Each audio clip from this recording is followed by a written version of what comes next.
Peace message number 12. God's ideal family and the responsibility. The citizens of Cheon are called to fulfill. The speech Reverend Dr. Myung gave at the True Parents' birthday celebration, which was also Dr. Moon's Misu, his 88th birthday by Korean counting, at Cheon Peace Palace in Korea on February 23, 2007. Distinguished former and current heads of state, guests from home and abroad, who love peace and who have come from every corner of the earth to celebrate and commemorate this day. First of all, my wife, Dr. Cheon Moon, our entire family and I would like to welcome you all to this occasion. We would like to express our sincere gratitude for your efforts on the front line in fulfilling your mission of advancing the Universal Peace Federation, UPF, and realizing peace for all humanity. As you may know, following the coronation ceremonies at which I was acknowledged as the King of Peace, held both in a United States Senate office building and at the Korean National Assembly in 2004, I founded the Universal Peace Federation in New York City on September 12, 2005. On the foundation of those victories, on June 13, 2006, we held the entrance ceremony for Cheon Peace Palace and the coronation ceremony of the True Parents as the King and Queen of Peace in heaven and on earth. These were each steps toward the establishment of the substantial kingdom of heaven on earth, Cheon. Heaven's providence is progressing rapidly each day. In its course, for the establishment of Cheon, a day can feel like 1,000 years, and 1,000 years can feel like a single day. Distinguished world leaders, this year, 2007, the 7th year of Cheon, is a Jubilee year in the providence. In this holy year, today is also a meaningful day, because by the Korean way of reckoning, it is my own 88th birthday as well as the 65th birthday of my wife, Dr. Cheon Moon. To commemorate this day and to renew our resolve, I would like to convey to you a message that summarizes heaven's message that my wife, the 3 generations of the True Family, and I have been conveying to the 6.5 billion people of the world during the past 2 years. My purpose is to remind you once again of your position and mission from the viewpoint of God's providence, and to re-emphasize the significance of the era in which we live. The title of this message is God's Ideal Family and the Responsibility the Citizens of Cheon are called to fulfill. Respected leaders from around the world, what do you think is God's ultimate purpose for creating human beings? It is to experience joy through the perfection of ideal families filled with true love. What does an ideal family look like? Simply put, an ideal family is the model for absoluteness and peace, wherein its members have secured a parent-child relationship with God and can live in attendance to God as their parent. God created Adam and Eve and established them as the first ancestors of humankind with the intent that they form an ideal family that is the model for absoluteness and peace. He committed himself fully to raising them as his son and daughter, to be encapsulations of the entire cosmos, mediators between the spiritual and physical worlds, and lords of creation, who would be joined with him through true love, true life, and true lineage. Ladies and gentlemen, Adam and Eve had to establish a model, peaceful, ideal family. God, the absolute being, created human beings as his children in order to instill in them absolute values, which spring from an absolute standard. Thus, human beings must follow the way of that unchanging standard, in keeping with the demands of the heavenly path. This means we must follow our destined life course in order to attend God, our eternal parent. In other words, for us to perfect ourselves in resemblance of God and obtain the stature of people of character who can be called sons and daughters of the eternal God. We must follow the path based on the unwavering standard God has determined. The essence of this path is the standard of absolute sexual purity. The first stage in maintaining absolute sexual purity prior to getting married. After we are born, we go through a process of growth. We pass through infancy and childhood in a very safe and secure environment under our parents' love and protection. We then enter the period of adolescence, which signals the start of a new and dynamic life. This is the moment when we begin to travel the path to become a mature human being internally through the perfection of our character and externally by reaching adulthood. During this time, there is a strict requirement that everyone must meet, no matter who they are. That is, maintaining their purity. The second stage is establishing the model of absoluteness in the love between husband and wife. This heavenly law of total marital fidelity is more precious than life itself. Husband and wife are eternal partners given to each other by God. Through having children, they become the co-creators of true love, true life, and true lineage, and the origin of that which is absolute, unique, unchanging, and eternal. How could people who preserved their purity before marriage and whom God bonds together in purity as husband and wife ever deviate from the heavenly way and go astray, following a wrong path? Ladies and gentlemen, absolute and sacred conjugal love is the greatest blessing that heaven has bestowed on humankind. Yet, without adhering to the principle of absolute sexual morality, the path to the perfection of one's character, to spiritual maturity, is closed. Furthermore, without securing the foundation of absolute sexual purity within a true family of perfected individuals, it is impossible for God to manifest his presence in dignity as the incarnate God of character. Therefore, if Adam and Eve had achieved individual perfection, the perfection of their character, by upholding the strict principle of sexual purity in accordance with God's will, and then entered into conjugal relations through his holy blessing, they would have attained complete oneness with him. God would have dwelt within their union. Their children would have also been linked to this holy order of true love and enjoyed a direct relationship with God as their parent. What is true love? Its essence does not lie in receiving, but in being the first to give, in living for the sake of others and for the sake of the larger whole. True love gives, forgets that it has given, and continues to give without ceasing. True love gives joyfully. We find it in the joyful and loving heart of a mother who cradles her baby in her arms and nurses it at her breast. True love is sacrificial love, as with a devoted son who gains his greatest satisfaction through helping his parents.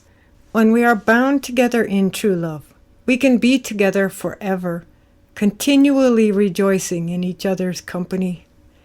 The attraction of true love brings all things in the universe to our feet. Even God will come to dwell with us. Nothing can compare to the value of true love. It has the power to dissolve the barriers fallen human beings have created, including national boundaries, the barriers between races, and even those between religions. The main attributes of God's true love are that it is absolute, unique, unchanging, and eternal. So whoever practices true love will live with God, share his happiness, enjoy the right to participate as an equal in his work, and the right of inheritance. Therefore, a life lived for the sake of others, a life of true love, is the absolute prerequisite for entering the kingdom of heaven. Ladies and gentlemen, what kind of place is the kingdom of heaven? In brief, the heavenly kingdom is a world overflowing with God's true love. True love is its axis. True love is everywhere, in the outward expression as well as in the inward thought. Everyone's life is filled with true love from beginning to end. In the kingdom of heaven, People are born through true love, live in the embrace of true love, and follow the track of true love until the day they pass on into the next world, the spirit world. The kingdom of heaven is a natural world where all people live for the sake of one another. Consequently, antagonism and jealousy cannot be found anywhere in that world. It is a world that is not governed by money, position, or power. There, the success of every person represents the success of the whole. The likes of every person represent the likes of the whole. And the joy of every person represents the joy of the whole. The kingdom of heaven is a world filled with the air of true love, where everyone breathes true love. Its life throbs with love everywhere and all the time. The citizens of that kingdom are all linked together through their common membership in God's lineage. There, the whole world and all its people are connected in an inseparable relationship, like the cells in our bodies.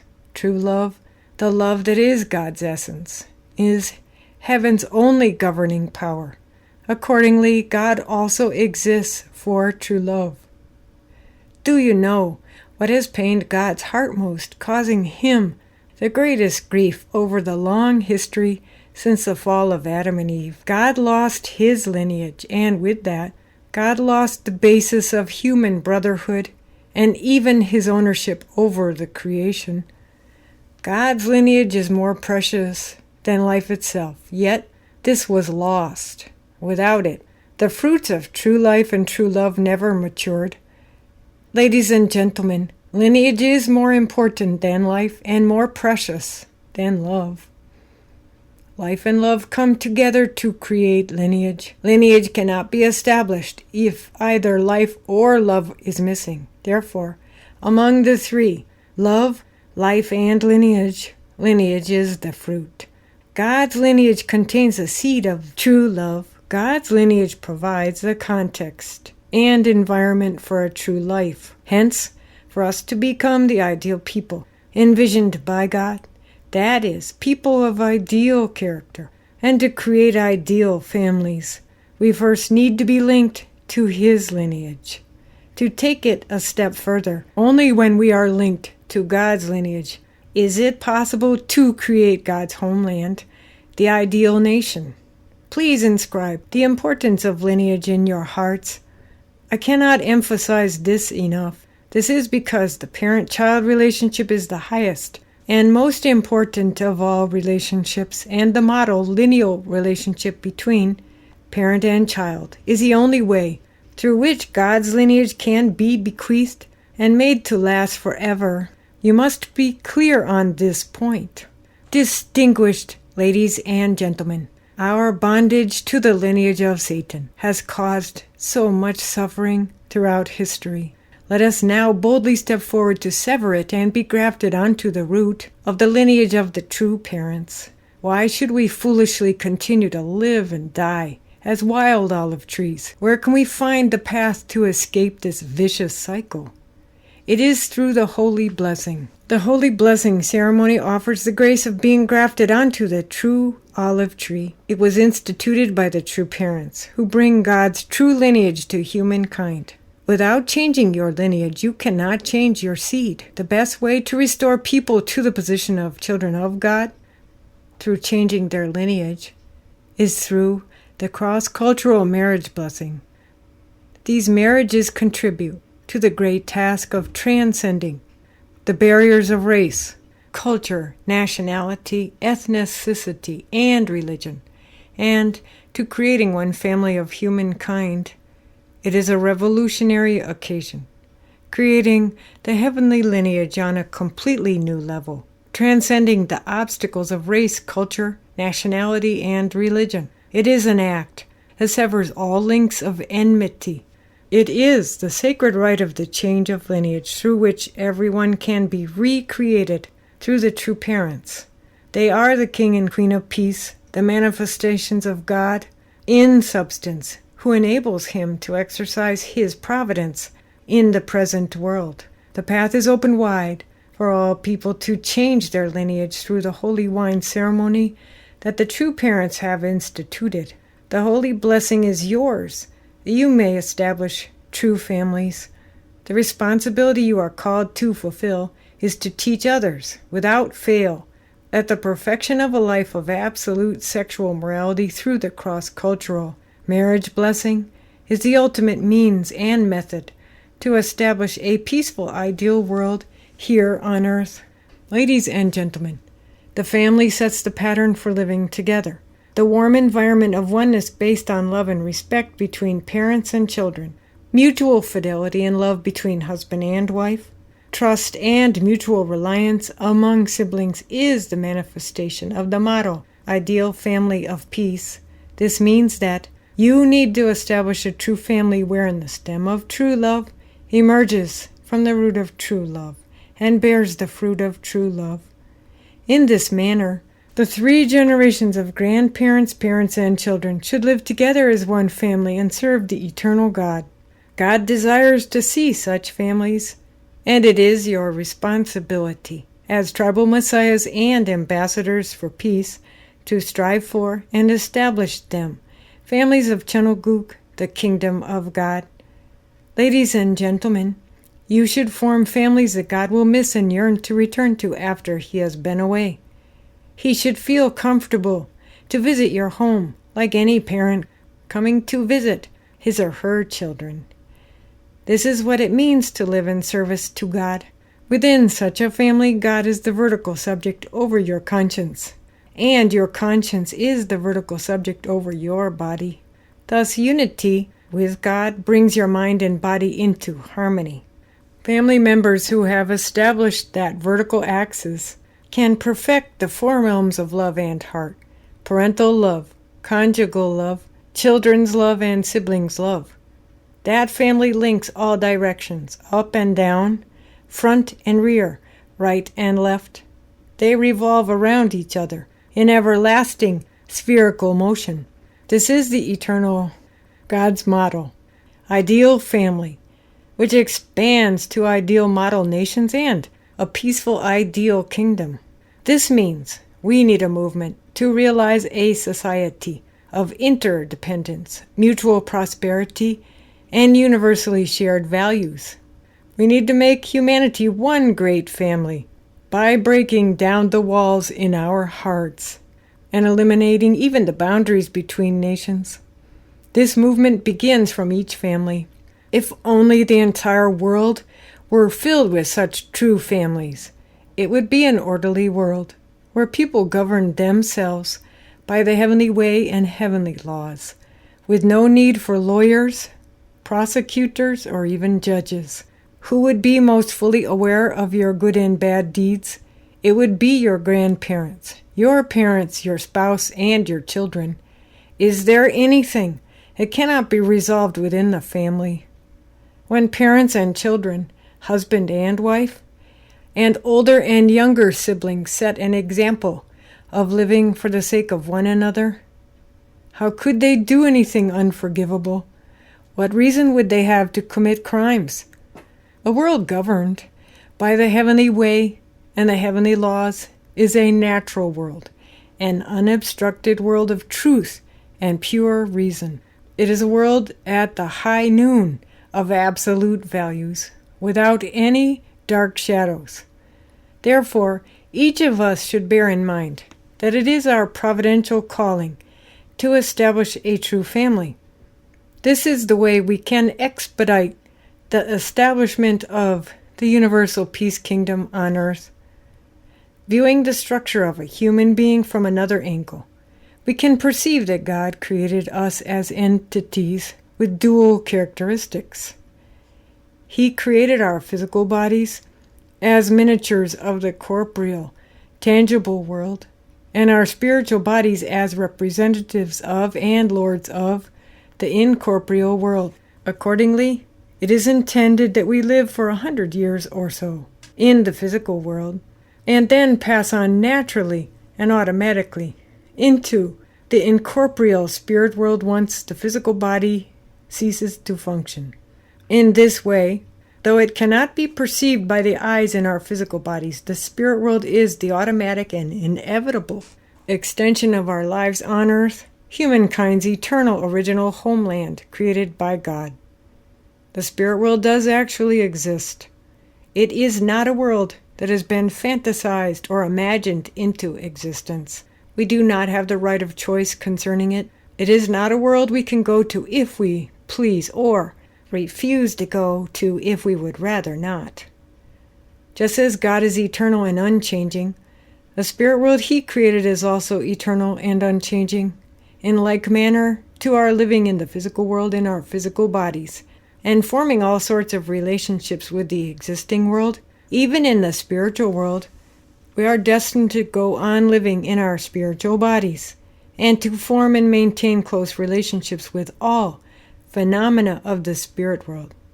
In the relationship between a person's spirit and physical body, the spirit is the more important of the two.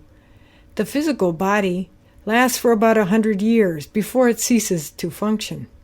But the spirit lives forever, transcending time and space. No matter how well you fare in this earthly world, you are bound to die. Therefore, before you pass on to the next world, you should achieve harmony between your spirit and physical body by living your earthly life in such a way that you meet the standards of both the physical and spiritual worlds. In other words, you are called to take up the responsibility of perfecting your spiritual self within your physical body based on the finite life you live in the tangible physical world. This does not mean, however, that the perfection of your spiritual self happens automatically, only on the basis of your having fully united your mind and body during your earthly life by expressing true love through your actions. Can your spiritual self fully mature while living on earth? Your every action and movement, without exception, is recorded on your spirit self, with the public laws of heaven as the standard. Accordingly, you will enter the spirit world in the form of your spirit self, on which your earthly life is recorded with 100% precision. Your spirit will show plainly whether you have led a ripe life of goodness or a wormy, rotten life of sinfulness. What this means is that God will not judge you. You will be your own judge. Ladies and gentlemen, my life for the past 88 years has been one of sorrow, marked by inexpressible suffering and persecution. As the third Adam, the true parent, I need to indemnify and completely reverse all the failures of the first and second Adams. I am responsible to complete not only the mission of the Savior, the Messiah, and the Lord at His second coming, but also the missions of all those major figures from whom religions have sprung, bearing similarities to God's creation of the universe. My life has constituted the great work of the recreation of humanity, where not even the smallest error is permitted. It has been a lonely course that cannot be discussed with anyone, one that took me down thorny paths through the wilderness, paths that I had to follow while utterly alone. Not even God could acknowledge me, frequently hovering in a state between life and death, even vomiting blood. I still had to rise again like a phoenix, to remain true to my promise to God and establish the model of the ideal family and of absolute sexual purity. I had to endure imprisonment 6 times, though I was innocent, for working in the underground independence movement in my early days while studying in Japan, for propagating the will of God in Pyongyang, which was under communist control immediately after Korea's independence from colonial rule, during the Syngman Rhee administration, after Korea had been reborn as a free nation, and even in the United States, which proudly presents itself to the world as a model of democracy. Who on earth can understand my eventful life, which has been, for the sake of perfecting the model of absoluteness in conjugal love? Mine has been a life of misery. By biting my tongue, I have endured for the sake of our God, who deserves pity, and for the sake of the salvation of the world's fallen people, who are suffering in the realm of death. Even now, if one person were to look into my heart and speak just one word of sympathy, I would burst into tears, and my tears would flow like a waterfall. Ladies and gentlemen, once someone becomes an old man of 88, he would normally look back on his life and quietly prepare to enter the next world. Yet my life begins from now. It is not because I have many lingering attachments to this life. It is because I still have yet to fulfill the mission for which I received my call as the true parent, to save people who are suffering in the fallen realm, unable to escape from it. Now, the revolutionary era after the coming of heaven, the time of harvest has arrived. This year I will continue to guide you in carrying out this universal revolution for the restoration of humanity. Please do not hesitate. Let us hold hands and together uphold the heavenly decree in fulfilling our calling and responsibility. How can we avert our eyes from the situation in which tens of thousands of our brothers and sisters are dying helplessly while waiting for salvation? Leaders who love peace, you are now living in the most blessed, exalted time in history. We are in the era after the coming of heaven. I proclaim the beginning of the long-awaited new heaven and new earth, which billions of your ancestors in the spirit world who have come and gone in history have yearned for. This is the era of the kingdom of the peaceful ideal world. The four great religious founders and billions of good ancestors have come to earth to guide you on the blessed path of heaven. The age when the fallen, corrupt world wreaks havoc on humanity, allowing evil people to live better than others, is passing away. The Universal Peace Federation, which stands as the able type United Nations, on the universal level, will work toward a peaceful ideal world. The eternal ideal God has cherished for the creation, while renewing the existing Cain-type United Nations. UPF will provide the leadership for this new dimension, the kingdom of the peaceful ideal world. The Universal Peace Federation, born through our concerted efforts, represents God's victory and the fruit of the true parents' blood, sweat, and tears. It is the world's cherished hope. It will carry out the role of an able type peace kingdom, representing a new sovereignty of universal peace known in Korean as Cheon, a counterpart to the existing Cain-type UN. The era after the coming of heaven that God and true parents have begun is a time of dramatic change. You have the mission to make this era blossom and bear fruit in blessing and glory. I have said that in this age we must recover the true lineage that was lost when Adam fell by receiving the marriage blessing through the true parents. The providence of the marriage blessing should be perfected in 5 stages: the individual, the family, the tribe, the race, and the nation. This is the time when, metaphorically speaking, the sun is directly overhead, such that no shadow is cast. This signifies that we have passed through the era before the coming of heaven, which includes the Old, New, and completed Testament ages. These eras have required immeasurable restitution and atonement in order to recreate the ideal. The present time, however, corresponds to the era prior to Adam's fall of building the original ideal world.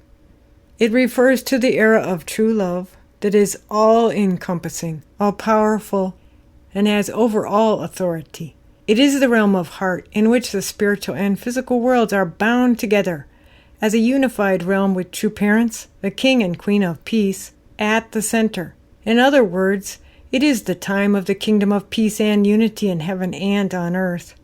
Ladies and gentlemen, your mission and position have been made clear. I have explained that within the realm of God's grace, through the true parents, the way is laid out for all people to change their lineage through the holy wine ceremony, to receive the holy blessing and establish true families. The ultimate way to establish a peaceful, ideal world here on earth is to perfect a life that embraces absoluteness in the marriage relationship through the cross-cultural marriage blessing. Cross-cultural marriage blessing is the grace by which you inherit heaven's lineage. You have come to know clearly that the mission for which God has called you is to unfailingly teach these things. Furthermore, as an heir and actual representative of the true parents, you must now move beyond your concepts and level of awareness to fulfill the responsibility for which you have been called. There is no time to lose. A fearful day of judgment will come if we fail to fulfill our calling, the responsibility and mission that heaven has given us in this era after the coming of heaven. During the entrance ceremony for the Cheon Peace Palace and the coronation ceremony of the true parents as the King and Queen of Peace in heaven and on earth, held on June 13 last year, I proclaimed the 7 basic obligations and mission based on the heavenly standard for becoming a citizen of Cheon. Please be victorious in fulfilling those basic obligations and mission. Leaders from around the world, please become true princes and true princesses who live in attendance of God as your true parent, for He is the peace king of the multitudes. Let us build the kingdom of the peaceful ideal world of the sacred reign of peace by attending true parents who have been enthroned as the King and Queen of Peace in heaven and on earth in the realm of eternal liberation and freedom, where there is no need for the Savior, Messiah, nor Lord at His second advent, and fulfill the dutiful way of a true devoted child, a patriot, a saint, and a member of the family of God's sons and daughters. Let us establish a model ideal family through which to bring the complete settlement of the ideal realm of liberation and complete inner freedom in heaven and on earth, and the peaceful kingdom of goodness in which we can enjoy a time of absolute, unique, unchanging, and eternal peace and prosperity, and which can become the homeland of peace in heaven and on earth that can be eternally praised. May God's blessings be upon your family, your nation, and the world for all eternity. Thank you.